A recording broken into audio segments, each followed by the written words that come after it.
Aujourd'hui à Info7 en ce 18 octobre 2024, Panda Manicouagan devient Synapse 360. Sortie du nouveau roman de l'auteure Éliane Tremblay. Madame Micheline Anctil a reçu le prix Elsie Gibbons.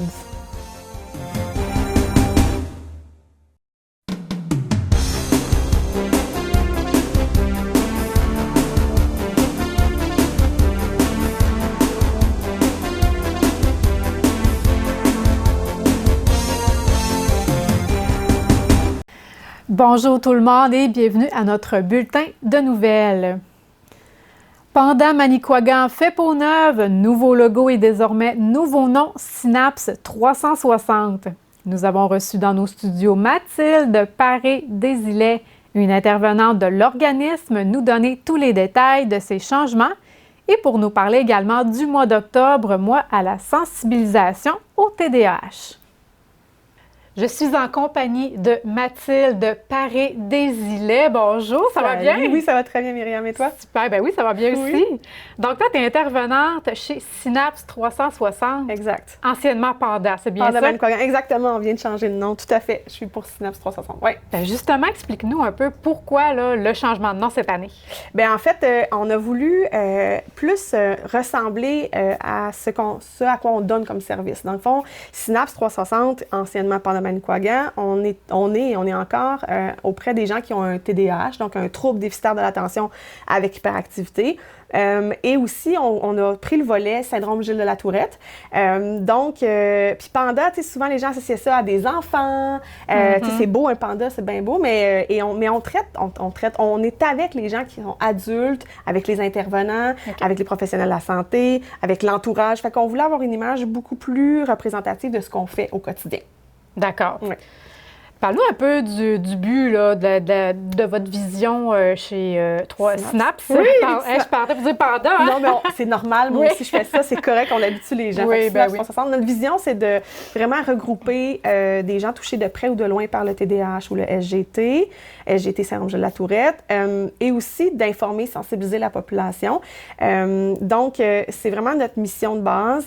Puis c'est de ça qu'est parti un peu l'image du nouveau logo. On est parti de ce qu'on faisait, de là où on voulait aller.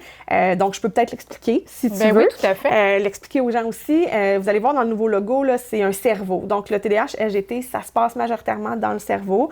C'est un trouble neurodéveloppemental. Donc, fait que le cerveau, pour nous, on l'a mis aussi avec plusieurs couleurs parce que les gens qui ont un TDAH et un syndrome de la Tourette sont des gens très colorés qui apportent énormément à la société. Lorsqu'on met des bonnes stratégies en place, on arrive à l'utiliser comme une force, notre cerveau. Donc, on l'a mis en couleur. On a mis la cible aussi au milieu parce que quand tu arrives chez Synapse 360, on va aider les gens professionnels, parents, gens atteints de TDAH, SGT à cibler ce sur quoi ils veulent avoir de l'impact dans leur vie. Puis on part de la personne, on part de ce que la personne nous dit. Donc, on ne se place pas en expert en disant « Moi, selon moi, c'est ça que tu devrais travailler ». On part de la personne et on l'aide à cibler vers quoi elle veut aller. Pour nous, ça, c'est super important. Donc, on retrouve la cible.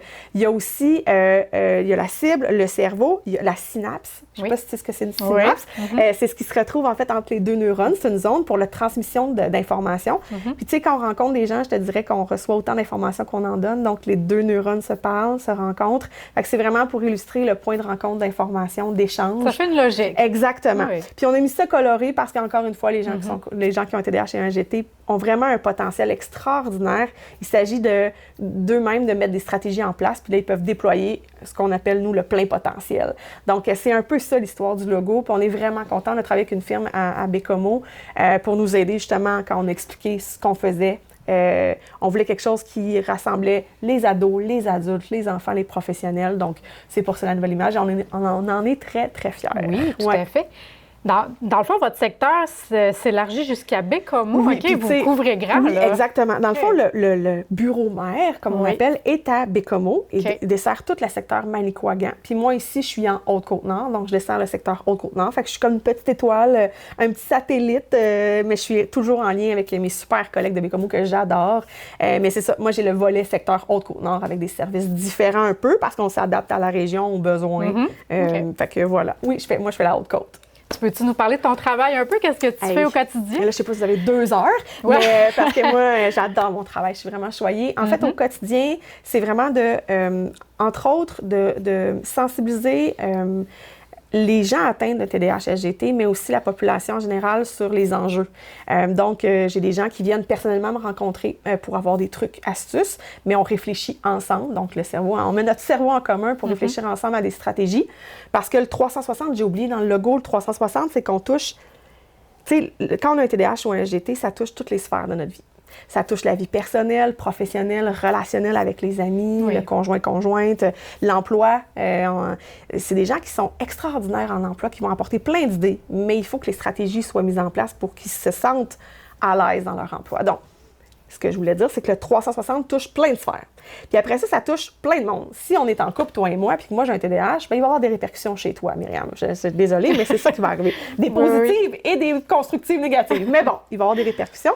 Donc, c'était pour ça aussi le 360 dans le logo. Fait que mon travail, c'est quand les gens viennent me rencontrer, c'est de les sensibiliser, au fait que les gens avec un TDAH-SGT ont des enjeux dans leurs différentes sphères de vie, mais aussi d'être c'est comme une courroie de transmission. Dans le fond, les gens arrivent avec leurs questions, puis nous, on est là pour les aiguiller. Fait que je fais des rencontres individuelles. Il y a des rencontres de groupe aussi.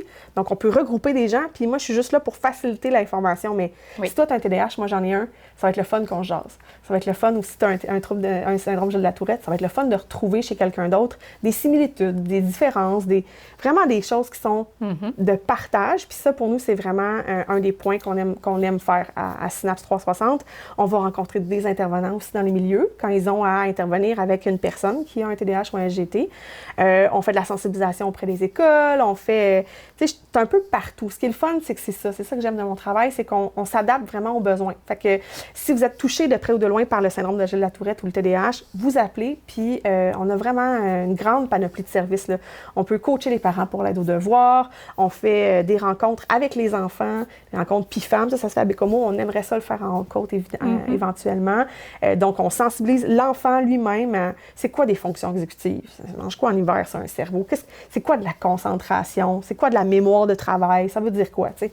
Donc, on outille, plus on outille de gens, plus ces gens-là vont avoir tout ce qu'il faut pour déployer leur plein potentiel. Et comme société, on va juste être gagnant, là. Oui. Parce que c'est des gens qui ont des idées, ils t'amènent dans des chemins. Oui, je comprends. Les gens n'ont pas cette... C'est un cerveau vraiment en ébullition. Fait que ça prend ça dans une équipe. En tout cas, je vous souhaite dans votre équipe une personne avec un SGT ou un TDAH. À tout le monde, c'est mon souhait. Ben, j'en suis. Yeah! On adore ça. C'est bon. Est-ce que, mettons, qu'une personne pense avoir un TD, est-ce que vous êtes aussi outillé pour l'aider ou... On peut aiguiller. Nous, on ne fait jamais de diagnostic. C'est vraiment pas notre rôle, mais on peut aiguiller si la personne, mettons que son besoin, c'est de dire, ben j'aimerais ça avoir de l'information de base. On a tout ça au bureau. Tu sais, j'ai des jeux de société, j'ai des livres que je peux prêter. On a des trousses familiales. Fait que d'explorer, de dire, ben moi, je pense que, ou mon conjoint, ou mon enfant, oui, ça, on peut donner de l'information. On peut référer aussi sur les démarches à suivre si on souhaite avoir un diagnostic. Les gens qui souhaitent avoir un diagnostic, d'autres pas.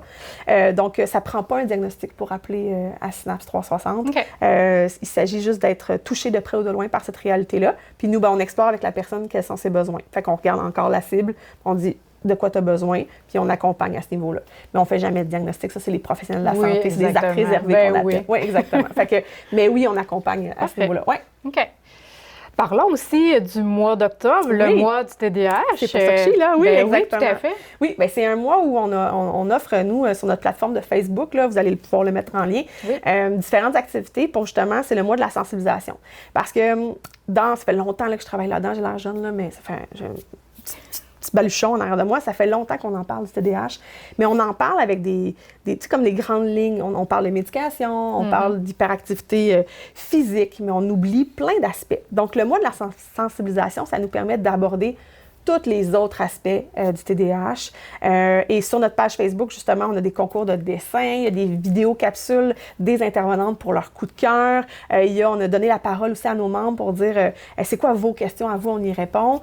Donc, il y a une panoplie d'activités là, pendant le mois d'octobre, mais ça nous permet de vraiment parler pour de vrai du TDAH et non d'y aller dans les grandes lignes qu'on entend dans la société. Puis c'est normal, là, on est allé avec les gens, ils vont avec ce qu'ils ont comme information, mais je dirais que ça, c'est notre principal mandat. Démystifier, sensibiliser au fait que ça touche beaucoup plus large que ce qu'on pense et surtout qu'il y a tellement de moyens à mettre en place quand on a un TDAH.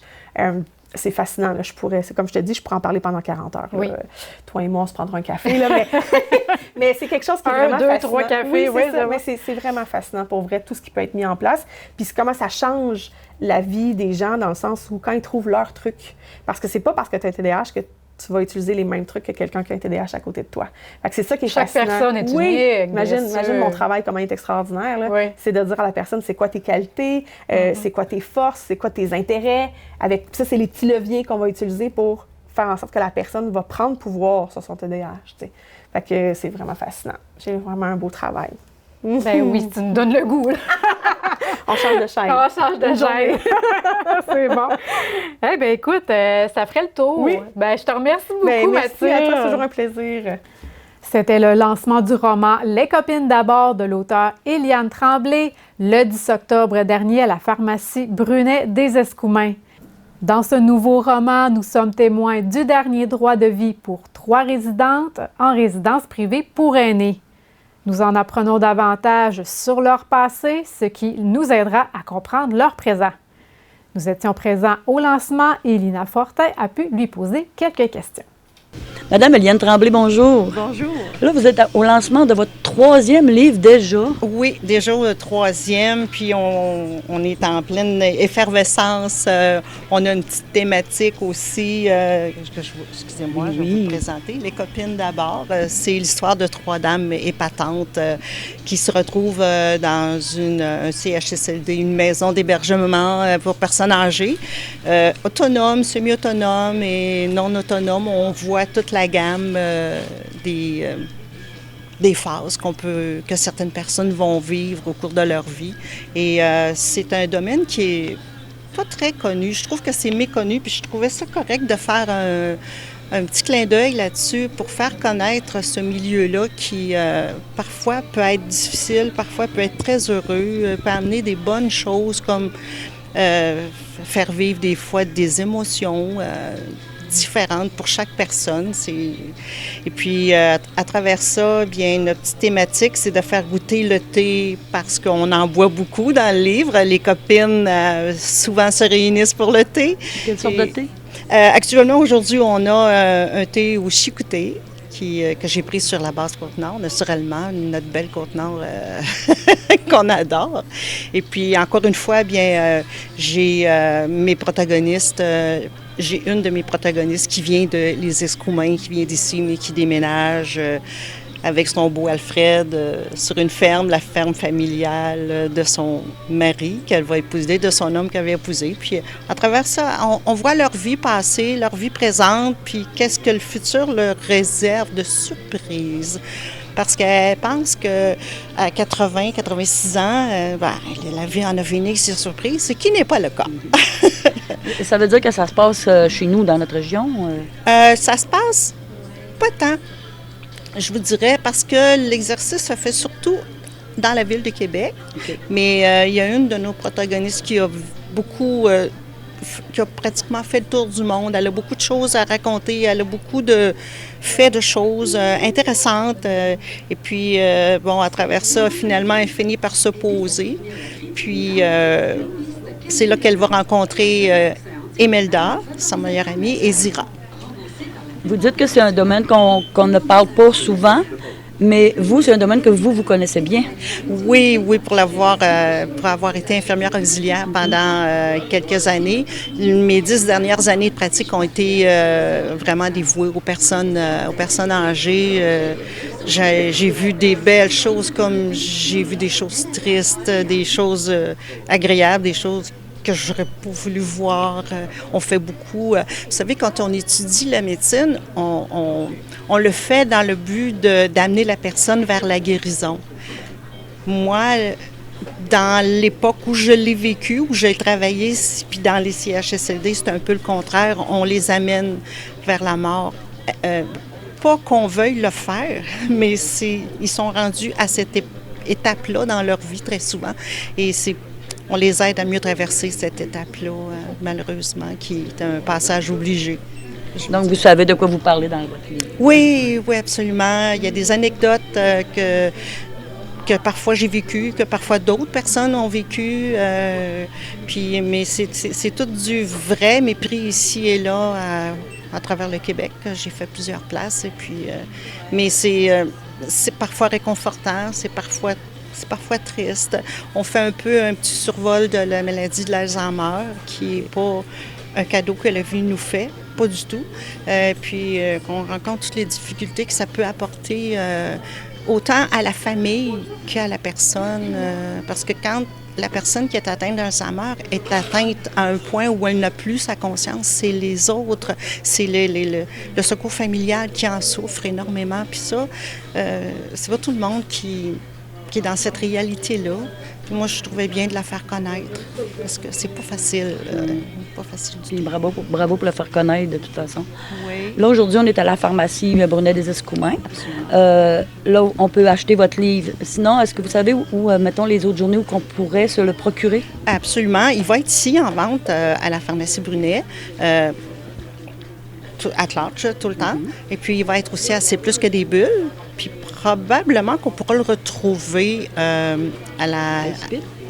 Il est à Ispit, au comptoir artisanal. Et puis, à la bibliothèque aussi, je crois. Et puis, il va être aussi on peut se le procurer en ligne chez leslibraires.ca. Madame Tremblay, je vous remercie beaucoup. J'ai vraiment hâte de le lire. J'ai lu les 2 premiers, j'ai vraiment aimé ça. Oui, mais c'est un plaisir d'écrire à ce moment-là. C'est toujours... la paye, c'est ça. C'est que les gens aiment ce qu'on fait, puis d'en faire profiter le maximum. Moi, je prends une retraite... j'étais en pleine... comment je vous dirais? En pleine passion passionnée. J'adore ce que je fais. Merci beaucoup. C'est gentil à vous. Merci. Au revoir. Le prix Elsie Gibbons, qui récompense un élu ou une élue municipale ayant avancé la place des femmes dans la société québécoise, particulièrement au sein de la sphère municipale de la politique, a été remis dernièrement lors du 82e congrès de la Fédération québécoise des municipalités à Mme Micheline Anctil, mairesse de Forestville et préfète de la MRC de la Haute-Côte-Nord. Celle-ci s'est distinguée par son parcours remarquable et son engagement envers sa communauté et sa région. Reconnue pour son leadership inclusif et inspirant, elle a mobilisé son entourage et contribué significativement à des dossiers régionaux essentiels tels que la santé, le transport, le développement économique et les enjeux sociaux. Son application a été clé dans la signature du protocole de rapprochement entre les élus de la Côte-Nord et les chefs Innu. Félicitations à Mme Anctil et écoutons quelques mots prononcés par celle-ci lors de la réunion du Conseil de mercredi dernier. Et il est ici, ce trophée. Alors, Elsie Gibbons, ça a été la première femme devenue mairesse au Québec en 1953. Alors, ce prix est remis par la FQM maintenant. Alors, la MRC a déposé ma candidature. J'étais déjà très fière d'être parmi les finalistes. Et au congrès, puis un congrès qui est très significatif pour moi. Le thème du congrès, c'était « Bâtisseurs de nos régions ».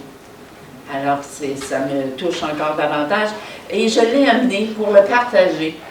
Parce que le succès d'une personne, c'est le succès des gens qui l'entourent aussi. Que ce soit au niveau de la direction, du personnel, de vous tous, et des organismes du milieu et la population, c'est tout ça qui nous porte à tous les jours. Alors, je veux juste vous dire, vous en avez tous un petit morceau. La Chambre de commerce de la Haute-Côte-Nord annonce le départ de M. Abderrahim Iziri de son poste de directeur général après une année en fonction pour relever de nouveaux défis. Depuis la fin de l'année 2023, la Chambre s'était engagée à recruter une direction générale à temps plein dans le cadre de son plan d'action ambitieux visant à dynamiser le milieu des affaires locales. Sous la direction de M. Iziri et avec le soutien actif des administrateurs engagés, plusieurs initiatives ont vu le jour contribuant au développement et à l'animation du milieu des affaires.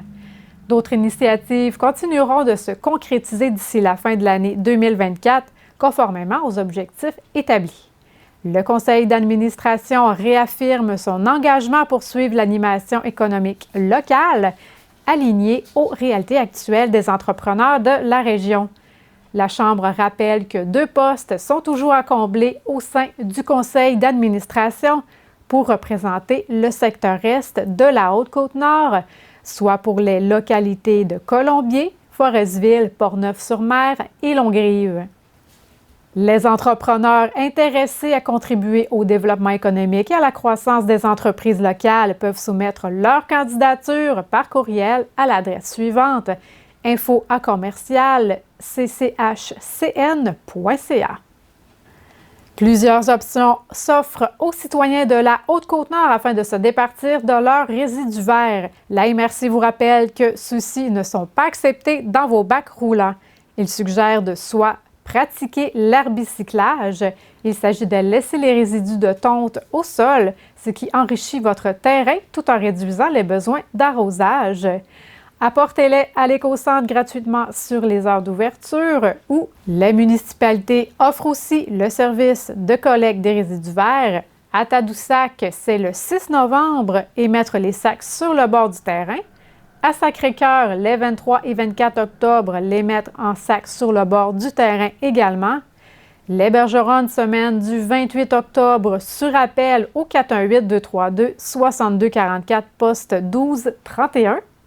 Les Escoumins, semaine du 4 novembre, mettent les sacs sur le bord du terrain. Longrive, dans la semaine du 4 novembre, sur appel à la municipalité. Portneuf-sur-Mer, le 31 octobre, sur appel à la municipalité aussi. À Forestville, les 5 et 6 novembre, et les mettre en sac sur le bord du terrain. Et finalement, à Colombier, il n'y aura pas aucune collecte.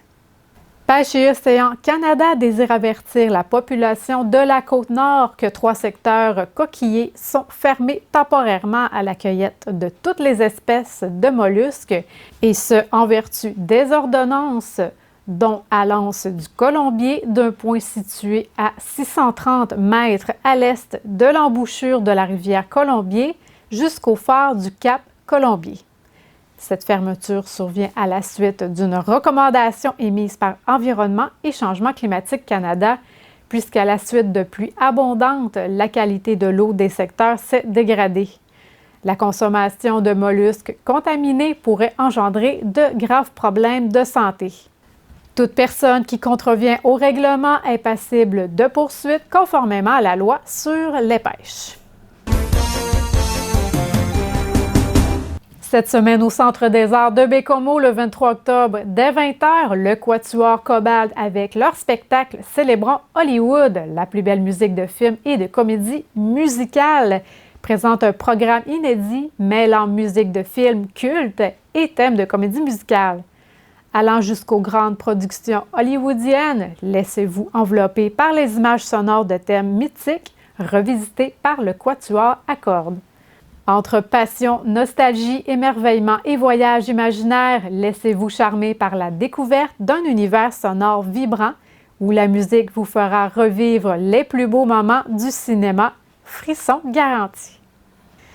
N'oubliez pas, après le bulletin, l'émission Sur ma liste, et cette semaine, je suis à Sacré-Cœur pour vous faire découvrir des attraits et activités à faire et à voir dans la municipalité. Merci d'avoir été des nôtres. On se retrouve la semaine prochaine pour un autre bulletin de nouvelles sur les ondes de TVR7.